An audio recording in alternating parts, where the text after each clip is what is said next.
દશામાની વાર્તા કહેવાય છે કે દશામાનું વ્રત લઈને જો આ વ્રત કથા અધૂરી સાંભળીને છોડી દેવામાં આવે તો વ્રતની પૂર્ણતા અંગે જીવનમાં હંમેશા દુઃખ અને દરિદ્રતા ઊભી થાય છે.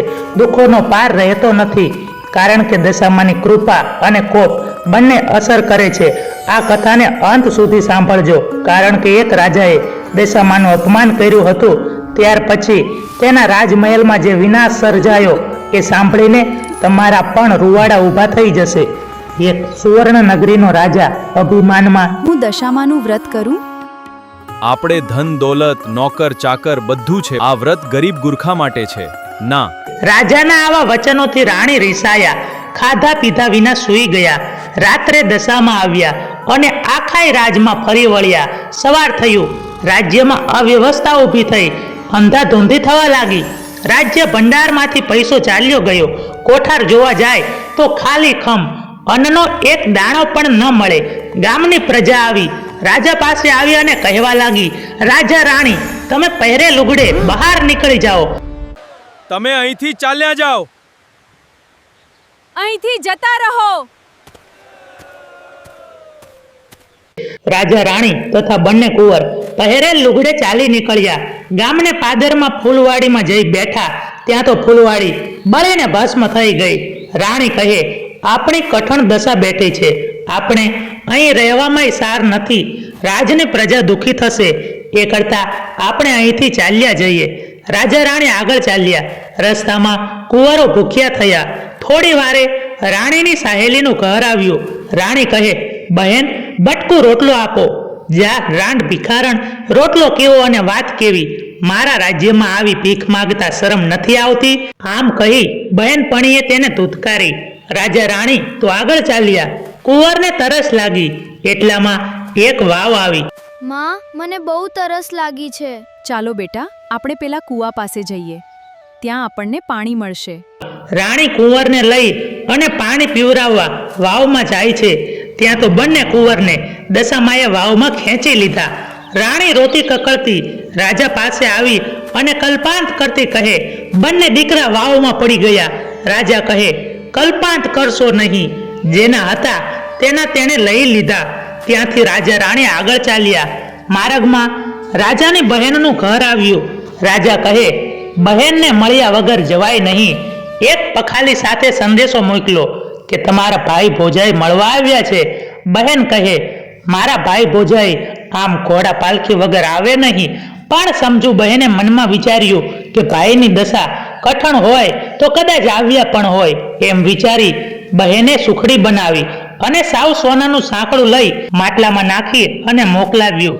પણ જ્યારે રાજાએ માટલું ખોલ્યું ત્યારે સુખડી કોલસા થઈ ગઈ અને સાંકળું તો સાફ થઈ ગયો. રાજાએ વિચાર્યું કે માજણી બહેન મને મારી નાખવા રાજી ન હોય, પણ એને ખાવાની વસ્તુ જ મોકલી હશે. આ તો દશામાના ખેલ જણાય છે. રાજાએ માટલી ભોંયમાં ભંડારી અને ત્યાંથી આગળ ચાલ્યા.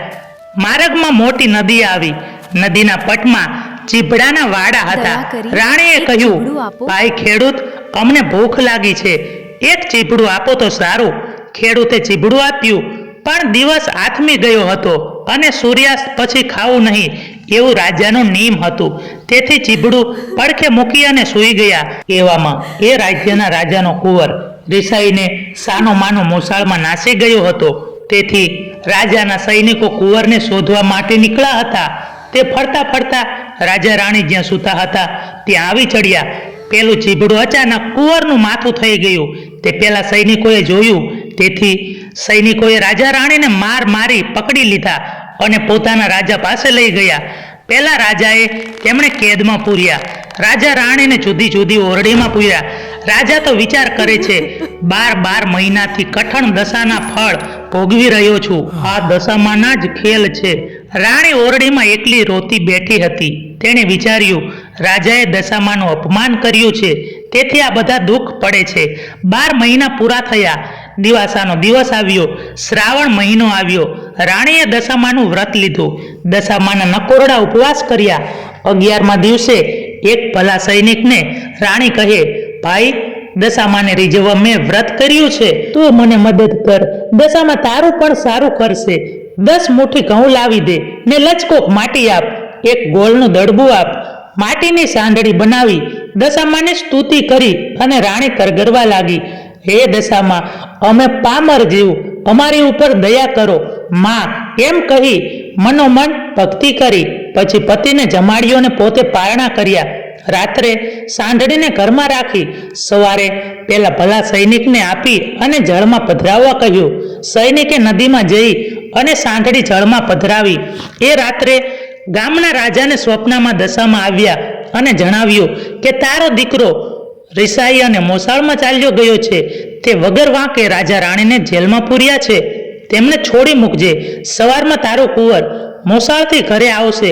જો તું મારી વાત નહીં માને તો તારી પણ એના જેવી બુરી હાલત થશે. સવાર પડતા જ રાજકુંવર ઘરે આવ્યો. રાજાએ પેલું કુંવરનું માથું જોયું, ત્યાં તો લીલું તાજું ચીપડું. સ્વપ્ન સાચું પડ્યું. તેણે રાજા રાણીને જેલમાંથી છૂટા કર્યા અને હુકમ કર્યો.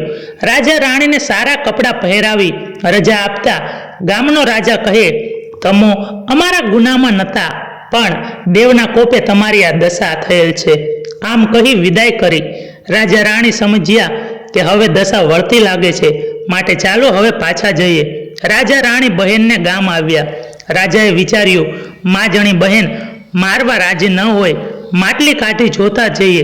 ખોદીને માટલી કાઢી જુએ છે તો ખાવા જેવી સુખડી મળી અને સાવ સોનાનું સાંકળું જોયું. માટલી લઈ રાજા રાણી આગળ ચાલ્યા. વચમાં વાવ આવી. દશામાએ વિચાર્યું, રાજાના બંને દીકરા લીધા છે તો હવે પાછા આપી દઉં. ઘરડા ડોશીમાનું રૂપ લીધું અને છોકરાઓને આંગળીએ વળગાડ્યા. જેવા રાજા રાણી ત્યાંથી પસાર થયા કે દશામાએ બૂમ પાડી, એ ભાઈ ઊભા રહો, આ બંને રાજાના કુંવર જેવા છોકરા ભૂલા પડી ગયા લાગે છે, તેમને ગામમાં લેતા જાઓ. રાજા રાણીએ પોતાના છોકરાઓને ઓળખ્યા. બંને રાજકુંવરને રાણીએ હેતથી ઉપાડી લીધા હો. એટલે તો દશામાએ અસલ સ્વરૂપ ધારણ કર્યું. દિવ્ય સ્વરૂપ જોઈ રાજા રાણી તો પગમાં પડી ગયા. પ્રસન્ન થઈ દશામાએ કૃપા કરી. દશામા કહે, હે અહંકારી રાજા, તારું અહંકાર છોડી દેજે. આજથી તમારી દશા વળશે. તમે ઘરે જાઓ અને તમારું રાજ તમને પાછું મળશે. ઘરે જઈ અને મારા વ્રતનો મહિમા વધારજો. જે કોઈ મારું વ્રત કરશે તેને મારી કૃપાથી સુખ સંતોષ મળશે. તમારા રાજમાં પાછા જાઓ.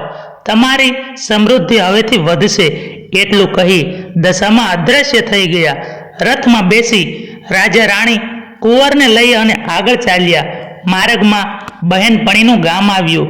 જેણે ઝાંકારો દીધો હતો તે બહેનપણી સામે ચાલી રાણીને ભેટી પડી અને કહેવા લાગી, એ બહેન, ઘણા દી આવ્યા, આજ તો તમને જવા નહીં દઉં. રાજાએ કહ્યું, બહેન, મારી કઠણ દશા હતી ત્યારે તમે કટકો રોટલોય નહોતો આપ્યો. આજે તમે રાત રોકાવવાની વાત કરો છો, પણ હવે અમે નહીં રહીએ.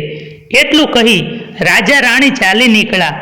પોતાના ગામમાં ફૂલવાડીમાં આવ્યા એટલે સુકાયેલી ફૂલવાડી લીલીછમ બની ગઈ. ગામમાં સમાચાર મોકલા, રાજા રાણી દુઃખ વેઠીને પાછા આવ્યા છે. ગામના લોકો વાજતે ગાજતે સામૈયું લઈ આવ્યા.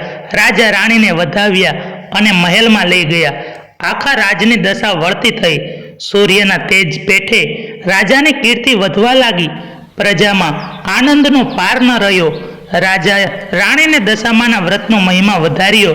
તેથી રાજમાં સુખ સમૃદ્ધિ વધી. 5 વર્ષ પૂરા થયા એટલે રાણીએ વ્રતનું ઉજવણું કર્યું. રૂપાની સાંઢળી બ્રાહ્મણને દાનમાં આપી. દશામાને પૂજા નૈવેદ્ય ધર્યું. ગામ આખાને જમાડ્યું અને પુણ્ય દાન કર્યા. રાણીએ રાજની રીત પ્રમાણે ઉજવણું કર્યું. તેથી રાજમાં દશામાની કૃપા ઉતરી. જય દશામાં. જેવા રાજા રાણીની દશા વળી તેવી સૌની દશા વાળજો. જો મિત્રો વિડીયો પસંદ આવ્યો હોય તો વિડીયોને લાઈક કરી અને ચેનલને સબસ્ક્રાઇબ કરવાનું ભૂલશો નહીં. જય દશામાં.